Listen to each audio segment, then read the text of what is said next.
नमस्कार दोस्तों, मैं राहुल उपाध्याय आपका अपने YouTube चैनल पर स्वागत करता हूं। तो दोस्तों, आज मैं लेकर आया हूं बायोलॉजी का आपके सामने बहुत बेहतरीन टॉपिक। और ये आज हम टॉपिक की बात करेंगे ब्लड की। तो देखते हैं दोस्तों, ब्लड किसे कहते हैं। तो ब्लड जो है, ब्लड को रुधिर भी कहा जाता है, रक्त भी कहते हैं, इसे हम खून भी कहते हैं। ठीक है, रक्त क्या है, पहले हम रक्त के बारे में जान लेते हैं। देखो, रक्त क्या होता है। रक्त एक आवश्यक जीवन शक्ति है।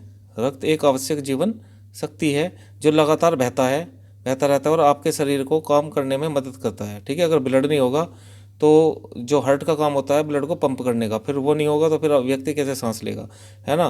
तो यहाँ कहने का मतलब ये है कि ब्लड का हमारे इस शरीर में बहुत ज़्यादा महत्व है। ब्लड की कमी से व्यक्ति की डेथ हो जाती है। ठीक है, अगर सारा ही ब्लड निकल जाए तो फिर हार्ट किसको पंप करेगा। तो यहाँ पर रक्त ज़्यादातर तरल होता है, यानी कि लिक्विड फॉर्म में होता है, लेकिन इसमें कोशिकाएं और प्रोटीन होते हैं। क्या होते हैं? कोशिकाएं और प्रोटीन होते हैं, जो इसे सचमुच पानी से ज़्यादा गाढ़ा बनाते हैं, क्योंकि इसका पीएच कितना होता है, 7.4। देखो, इस तरीके का कुछ ब्लड होता है। ये हमने इसमें ताकि आपको रहे कि भाई ब्लड किस टाइप का होता है साइंस की भाषा में। तो इस तरीके का होता है दोस्तों। 5 से 6 लीटर ब्लड होता है। एक स्वस्थ मनुष्य में 5 से 6 लीटर ब्लड होता है। रक्त को खून, लहू और रुधिर, ब्लड आदि नामों से जाना जाता है। ठीक है, रक्त का अध्ययन क्या कहलाता है? हीमेटोलॉजी कहलाता है। इस बात को ध्यान रखेंगे, ये भी पूछा गया सवाल है। और रक्त का पीएच होता है दोस्तों 7.4। कितना होता है? 7.4 होता है पीएच। पीएच की फुल फॉर्म होती है पोटेंशियल ऑफ हाइड्रोजन। ये एक तरीके का पैमाना है जो किसी भी लिक्विड को मापता है कि ये 7 से कम है, ये 7 से ज़्यादा है। ठीक है, तो रक्त कैसा होता है? एक तरलीय भाग है रक्त जो है, और इसका पीएच 7.4 होता है। देखो, ये जो पूरा ब्लड का जो टॉपिक है, इसमें ये आता है पूरा परिसंचरण तंत्र में, रक्त परिसंचरण तंत्र में, जिसकी खोज की थी 1628 ईस्वी में विलियम हार्वे ने। कब की थी? 1628 ईस्वी में। 1628 ईस्वी में करी थी ये विलियम हार्वे ने। इस चीज़ को ध्यान रखेंगे। ये पूरा जो टॉपिक आता है, ये आता है आपका रक्त परिसंचरण तंत्र में, रक्त परिसंचरण तंत्र में। ठीक है, तो इसमें हम ब्लड के बारे में पढ़ेंगे, बीपी के बारे में पढ़ेंगे, ब्लड ग्रुप के बारे में पढ़ेंगे, धमनी और सिराओं के बारे में पढ़ेंगे। सारा रक्त का ही पढ़ना है इसमें हमें, तो इस बात को ध्यान रखेंगे। देखो, अब आगे हम इसमें बात कर लेते हैं। मानव का जो खून का लाल रंग है, मानव के खून का लाल रंग वो किसके कारण होता है दोस्तों? हीमोग्लोबिन के कारण होता है। हीमोग्लोबिन की मात्रा बढ़ाने के लिए हम क्या करते हैं? नाशपाती खाते हैं, सेब खाते हैं, पालक खाते हैं। इनसे पता क्या प्राप्त होता है हमें? इनसे आयरन प्राप्त होता है। ठीक है, इन्हें हम खाने में लेते हैं और इससे हमें आयरन प्राप्त होता है। आयरन हीमोग्लोबिन की मात्रा को बढ़ाता है। ठीक है, ब्लड का लाल रंग भी किसके कारण होता है? हीमोग्लोबिन के कारण होता है। इसे शॉर्ट में बोलते हैं दोस्तों एचबी कहते हैं। इसको ध्यान रखेंगे, हीमोग्लोबिन, एचबी भी बोलते हैं इसको। आयरन से हमें विटामिन B6 प्राप्त होता है। सही बात है, B6 प्राप्त होता है, जिससे हमारा ब्लड जो है लाल होता है, ब्लड की मात्रा को बढ़ा देता है आयरन जो है।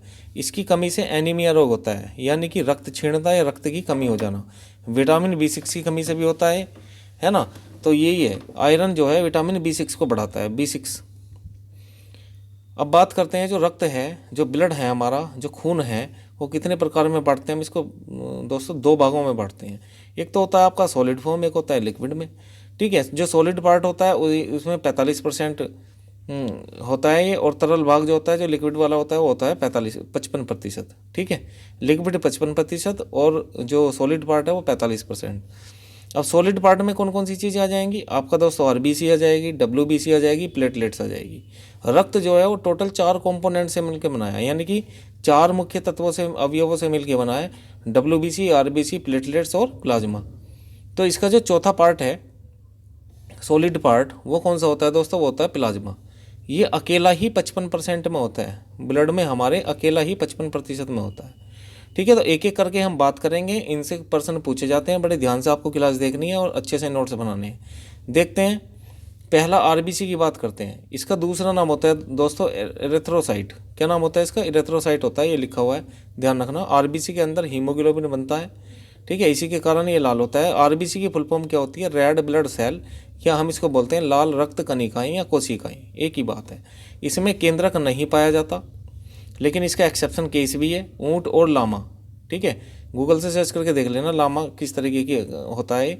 ऊंट और लामा की आरबीसी में क्या होता है? केंद्रक पाया जाता है। इसको ध्यान रखेंगे, बाकी में केंद्रक नहीं पाया जाता।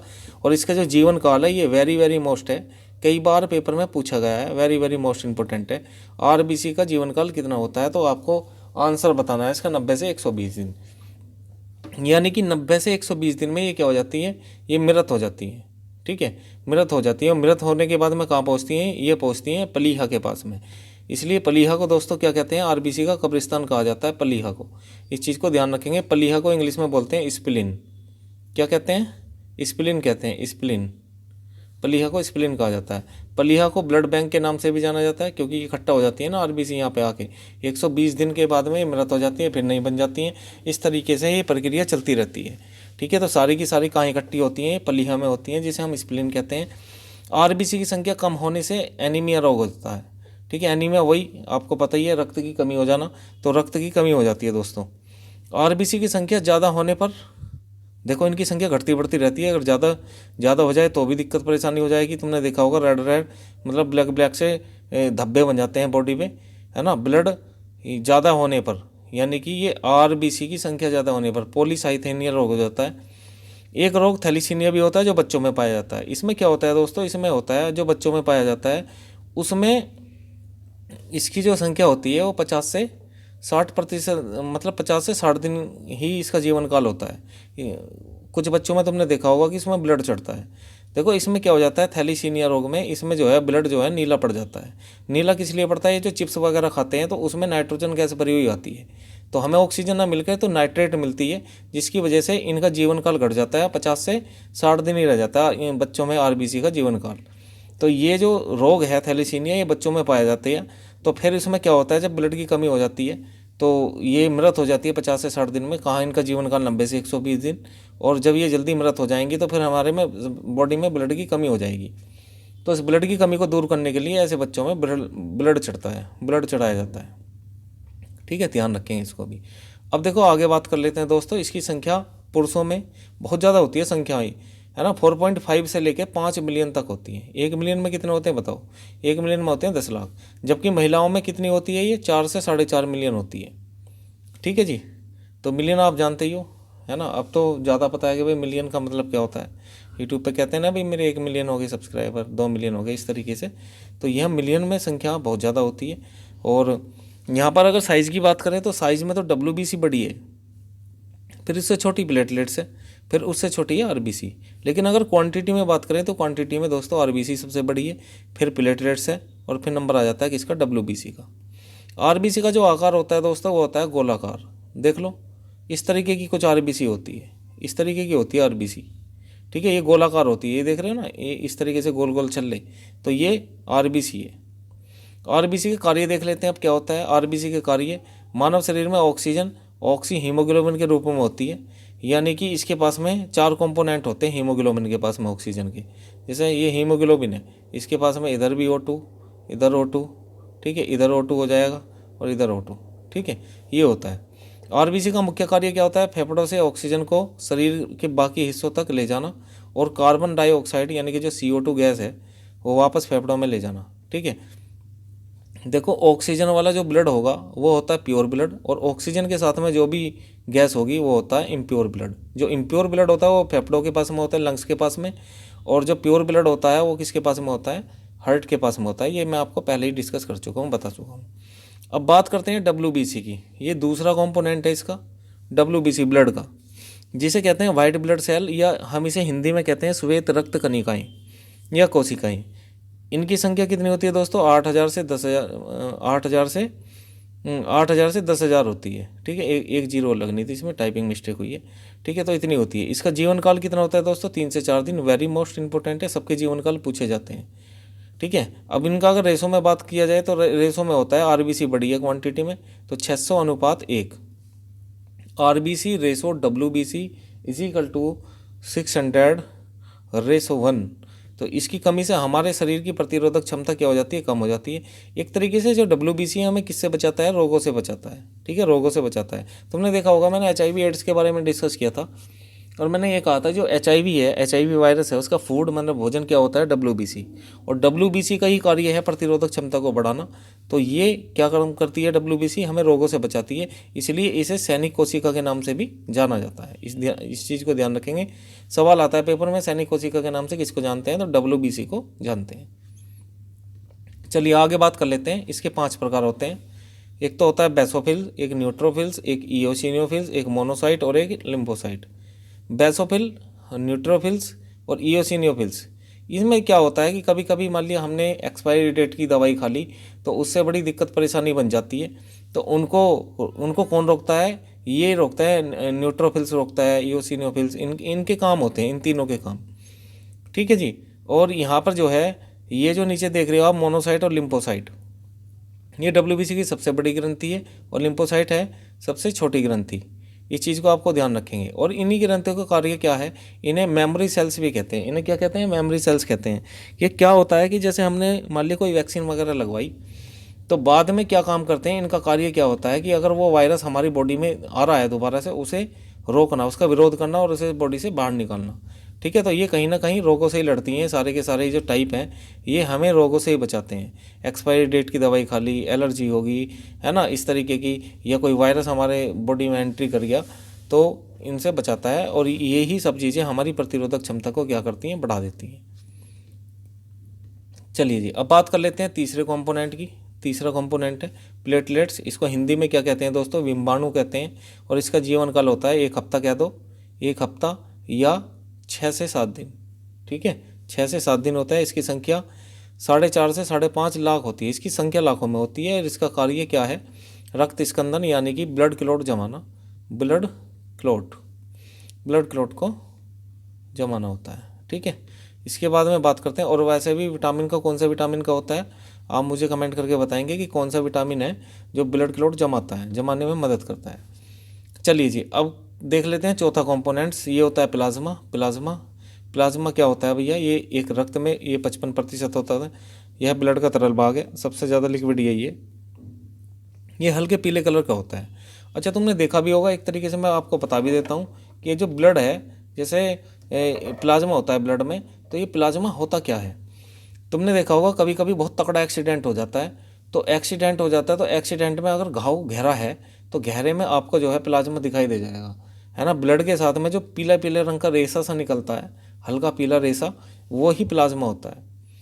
ठीक है, ये हल्के पीले कलर का होता है। इसका पीला कलर बिलुरिबिन पिगमेंट के कारण होता है। दोस्तों 22 तरह के पिगमेंट हमारा लीवर बनाता है, 22 तरह के पिगमेंट। ठीक है, जिनमें से एक बिलुरिबिन पिगमेंट है। तो ये किसका कलर को पीला करता है? ये रखता है प्लाज्मा के कलर को पीला। बात कर लेते हैं प्लाज्मा में क्या क्या होता है। और प्लाज्मा में भैया जल होता है, H2O होता है 90%, क्योंकि लिक्विड फॉर्म में तो ज़्यादातर क्या होगा? जल ही होगा। ग्लूकोज 1%, प्रोटीन है 9%। और ब्लड में आपको बताया भी है मैंने, 5 तरह के प्रोटीन होते हैं, है ना। कौन कौन से प्रोटीन होते हैं? फाइब्रोजिन, फाइब्रिन, ग्लोबुलिन, ये इस तरीके के ये प्रोटीन पाए जाते हैं। तो 9% में होते हैं। अब बात कर लेते हैं फंक्शन ऑफ प्लाज्मा। प्लाज्मा के कार्य, प्लाज्मा के कौन कौन से कार्य होते हैं। पहला कार्य ये है, रुधिर के थक्के को जमाने में ये मदद करता है। अच्छा, ब्लड क्लॉट मैंने उस समय बता दिया, नहीं ये प्लाज्मा का, ये उसका प्लेटलेट्स का कार्य है ज़्यादा। ठीक है, तो कभी अगर ऑप्शन में ये ना मिले तो ये मिल सकता है। यह कोशिका तक ग्लूकोज को पहुँचाने में क्या करता है? मदद करता है। पीएच के मान को क्या करता है? कंट्रोल करता है, नियंत्रण करने में क्या करता है? मदद करता है। पीएच कितना होता है? 7.4। अगर भाई साहब देखो, ये पीएच डिपेंड करता है किसके? हर चीज़ के टेस्ट पे। जैसे मैंने लार का पीएच आपको 6.8 बताया था, है ना, नींबू का अलग बताया। अगर ये पीएच घटता बढ़ता है तो खून का क्या बन जाएगा? पानी बन जाएगा। तो पीएच को कंट्रोल करने में मदद कौन करता है? प्लाज्मा करता है। इस चीज़ को आपको ध्यान रखना है। अब आगे हम बात कर लेते हैं। ये जो आप देख रहे हो, देखो, ब्लड को जमने से हिपेरिन प्रोटीन रोकती है। हमारी बॉडी में एक हिपेरिन प्रोटीन होती है। ब्लड को जमाने में मदद कौन करता है? विटामिन के करता है और प्लाज्मा करता है। अगर प्लाज्मा ऑप्शन में नहीं मिलेगा तो फिर वो क्या बोलते हैं? प्लेटलेट्स आपको बताया था। ठीक है, तो वैसे प्लेटलेट्स ही मिलता है ज़्यादातर, वही है। तो ब्लड को जमने में से हिपेरिन रोकता है। अगर भाई विदाउट चोट के, अगर हमारे चोट लगे ना और अंदर ही ब्लड जम जाए तो व्यक्ति की मौत हो सकती है। इसीलिए हमारी बॉडी में एक ऐसा प्रोटीन होता है हिपेरिन, जो ब्लड को जमने से रोकता है। देखो, चोट लग जाए तो फिर तो ब्लड जमना जरूरी है, नहीं तो फिर वो बेहतर रहेगा। ठीक है, तो उसे जमाने में मदद करते हैं। विटामिन के मदद करता है, फाइब्रोजिन मदद करती है। लेकिन एक तरीके का प्रोटीन हमारी बॉडी में ऐसा भी है जो ब्लड को जमने से रोकता है। तो वो क्या नाम है उसका? हिपेरिन नाम है। ये ध्यान रखें। अब बात कर लेते हैं, एक छोटा सा चैप्टर और है, वो ब्लड आपका जो है पूरी तरह से कंप्लीट हुआ। अब एक बात कर लेते हैं रक्तदाब की। रक्तचाप, या जिसे हम क्या कहते हैं दोस्तों? बीपी कहते हैं, बीपी। ठीक है, ये बीपी क्या होता है पहले इसके बारे में जान लेते हैं। बीपी तुमने देखा होगा, कभी किसी का डाउन हो गया, कभी किसी का हाई हो गया बीपी, तो इसमें व्यक्ति की जान इसमें भी चले जाने की संभावना होती है अगर ज़्यादा डाउन हो जाए या ज़्यादा हाई हो जाए, है ना। अटैक के चांसेस ज़्यादा बढ़ जाते हैं। और कभी भी देख लेना, अगर कोई हार्ट का मरीज़ है तो उसका जो है बीपी हाई और लो ज़रूर होता होगा। इसमें क्या होता है, कैसे कैसे ये अटैक आता है, तो मैं इसमें आपको समझाऊंगा। सबसे पहले हम इसकी डेफिनेशन को जानते हैं। रक्त के प्रवाह के कारण धमनियों पर पड़ने वाले दाब को हम रक्तदाब कहते हैं। ये धमनियाँ क्या हैं, पहले हम धमनी को समझते हैं। धमनी वे होती हैं जिसमें शुद्ध रक्त बहता है, एक तरीके की नली होती है ये, ठीक है, जिनमें कैसा रक्त बहता है, शुद्ध रक्त बहता है। एक सिरा वो होती है जिसमें अशुद्ध रक्त बहता है दोस्तों। कैसा रक्त बहता है, उसमें अशुद्ध रक्त बहता है। तो हम इसकी बात कर लेते हैं। एक स्वस्थ मनुष्य का रक्तदाब होना कितना चाहिए, वैसे कितना होना चाहिए, तो ये होना चाहिए दोस्तों 80 mmHg से 120 mmHg, मिलीमीटर मरकरी, ठीक है। क्या होता है, मिलीमीटर मरकरी होता है। 80 से 120 mmHg इसके बीच में होना चाहिए। 90 हो या 100 हो या 85 हो या 110 हो, तो ये इसके बीच में क्या होता है, व्यक्ति का नॉर्मल होता है। अगर इससे हाई होता है तो फिर हाई, और इससे डाउन हो जाए 80 से तो फिर प्रॉब्लम हो जाती है। तो बीपी ज़्यादा होने पर क्या हो जाएगा भाई साहब, हाइपरटेंशन हो जाता है। बीपी बढ़ना एक हाइपरटेंशन, और बीपी घटना हाइपोटेंशन, थोड़ा थोड़ा अंतर है। आपसे पूछ सकता है बीपी की कमी से कौन सा रोग होता है, ये रोग ही है एक तरीके का, ठीक है, या ज़्यादा होने से कौन सा रोग हो जाता है। बीपी को हम किससे मापते हैं, स्फिग्नो मैनोमीटर से मापा जाता है। बीपी को किससे मापते हैं, ये एक यंत्र है, और यंत्र भी मैं आपको दिखा देता हूँ किस तरीके का यंत्र होता है। ये होता है बीपी मापी यंत्र, इस तरीके का तुमने देखा होगा। अब तो खैर इलेक्ट्रिक मशीन आ रही है ज़्यादातर, नहीं तो पहले इसे फूंक सी भरते थे। ये ना ये वाला जो है, ठीक है, इसे दबाते हैं और इसे जो है हाथ पे लगाते हैं, जो पेशेंट होता है उसके हाथ पे लगाते हैं। तो ये होता है। अच्छा, मैं आपको बता देता हूँ कि ये कैसे, मतलब अटैक वगैरह कैसे आते हैं। जैसे देखो, एक तरीके से ये धमनी है भाई, और इसमें क्या बह रहा है, इसमें बह रहा है ब्लड। अब तो ये बहुत आराम से ब्लड बह रहा है, और ये ब्लड बह के किसके पास में जा रहा है, ये जा रहा है हार्ट के पास में। ये किसके पास में जा रहा है, हार्ट के पास में जा रहा है। शुद्ध ब्लड है, ये जा रहा है हार्ट के पास में। अब सपोज करो कि अगर इस पर प्रेशर पड़ गया, तो इस पर क्या है कि अब तो ये मीडियम स्पीड में, फिर ये क्या हो जाएगा, बहुत तकड़ी स्पीड पकड़ेगा, और ये फिर क्या मारेगा, टक्कर मारेगा इनकी दीवारों पर, धमनी की दीवारों पर। तो ये जो दीवारें होती हैं ये फट जाती हैं, टूट जाती हैं, जिसके कारण से हार्ट के पास में ब्लड नहीं पहुंच पाता और व्यक्ति की मौत हो जाती है। ठीक है, हार्ट को ब्लड नहीं मिलेगा तो हार्ट किसको पंप करेगा। तो इस तरीके से बीपी बढ़ने पर तो ऐसा होता है दोस्तों। बीपी अगर बढ़ जाए तो ऐसा होता है। मान लिया भाई 250 हो गया, 300 हो गया, तो बीपी अगर इतना बढ़ जाए, अगर ये डाउन हो जाए बीपी, जैसे मैंने कहा मिनिमम होना चाहिए, कितना होना चाहिए, मिनिमम होना चाहिए 80। सपोज करो ये 20 ही रह गया, है ना, ये 20 ही रह गया, तो इसकी जो वो है, जो गति है, ये क्या हो जाएगी, कम हो जाएगी। तो ये चढ़ेगा नहीं ऊपर तक, हार्ट तक पहुंचेगा नहीं। ये तो वापस आ जाएगा, जब वापस आ जाएगा हार्ट को कुछ नहीं मिलेगा, तब भी व्यक्ति की जान जा सकती है। तो इस तरीके से ऐसा होता है, ठीक है। तो बीपी मापी यंत्र, ये मैंने आपको बता दिया, ये बीपी मापी यंत्र है। तो ये ब्लड का टॉपिक था, बहुत अच्छा टॉपिक है। यहाँ से सवाल बनते हैं, किस किस तरीके के क्वेश्चन पूछे जाते हैं। अब जितना भी हमने कंटेंट पढ़ा है इससे संबंधित अब हम क्वेश्चन देखेंगे। चलिए जानते हैं, मानव में कितने लीटर ब्लड होता है। ये बहुत आसान क्वेश्चन है, बताओ। 4 से 5 लीटर, 5 से 6 लीटर, 6 से 7 लीटर या 7 से 8 लीटर। तो इसका राइट आंसर क्या हो जाएगा दोस्तों, 5 से 6 लीटर। नेक्स्ट क्वेश्चन की बात कर लेते हैं। रक्त का अध्ययन क्या कहलाता है, अभी बताया मैंने तुम्हें।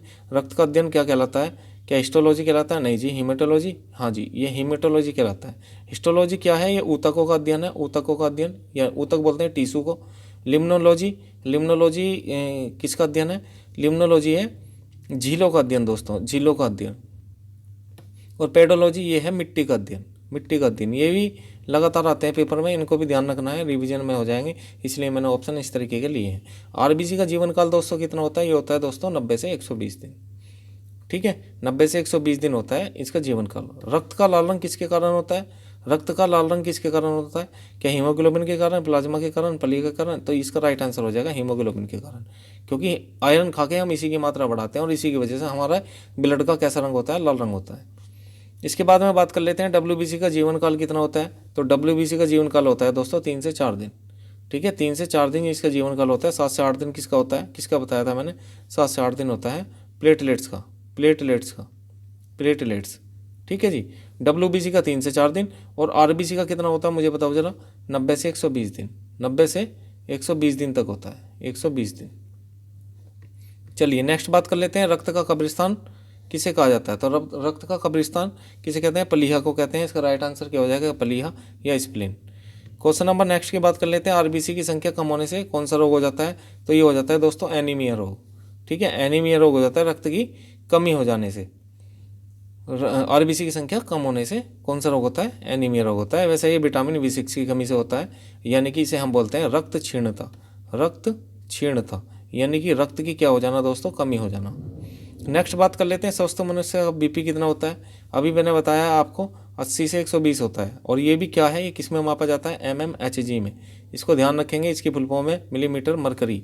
मिलीमीटर मरकरी, ये जो ऊपर को जाता है, अभी मैंने आपको ये चित्र दिखाया था, तो ऊपर को जाता है, जैसे हवा भरते हैं उसमें, तो ऊपर को जाता है, तो अंदर जो भरा हुआ होता है वो पारा भरा हुआ होता है। ठीक है, इसलिए इसे हमें मिलीमीटर मरकरी में मापते हैं। क्वेश्चन नंबर 9 की बात कर लेते हैं। रक्त का थक्का जमाने का कार्य किसका होता है? क्या प्लाज्मा का है, प्लेटलेट्स का है, आरबीसी का, डब्ल्यूबीसी का? इसका राइट आंसर प्लेटलेट्स हो जाएगा। नेक्स्ट क्वेश्चन की बात कर लेते हैं। सैनिक कोशिका के नाम से किसको जाना जाता है? तो दोस्तों इसका राइट आंसर हो जाएगा डब्ल्यूबीसी, जो हमें रोगों से बचाने का काम करती है, रोगों से बचाती है। इसका मुख्य कार्य क्या है? रोगों से बचाना, इसलिए हम इसे क्या कहते हैं? सैनिक कोशिका कहते हैं। तो 10 क्वेश्चन जो वेरी वेरी मोस्ट इंपॉर्टेंट है, लगातार पेपर में रिवाइज होते रहते हैं, तो बहुत महत्वपूर्ण टॉपिक है आपका ये बायोलॉजी का। तो अगर आपको ये टॉपिक अच्छा लगा और मेरा बताने का तरीका आपको अच्छा समझ में आया, तो प्लीज़ वीडियो को लाइक करें। ठीक है, लाइक से क्या होता है कि हम थोड़े मोटिवेट होते हैं और ज़्यादा देने की कोशिश करते हैं, ताकि आपको जो है और अच्छी से अच्छी हम नॉलेज दे सकें। और जो हमारे चैनल पर नए हैं वो इस चैनल को सब्सक्राइब कर लें, क्योंकि इस तरीके की वीडियो हम लाते रहते हैं। ठीक है, जो आपके एग्ज़ाम में बहुत ही लाभफुल होगी। ठीक है, तो मिलते हैं दोस्तों नेक्स्ट वीडियो में, तब तक के लिए धन्यवाद। जय हिंद।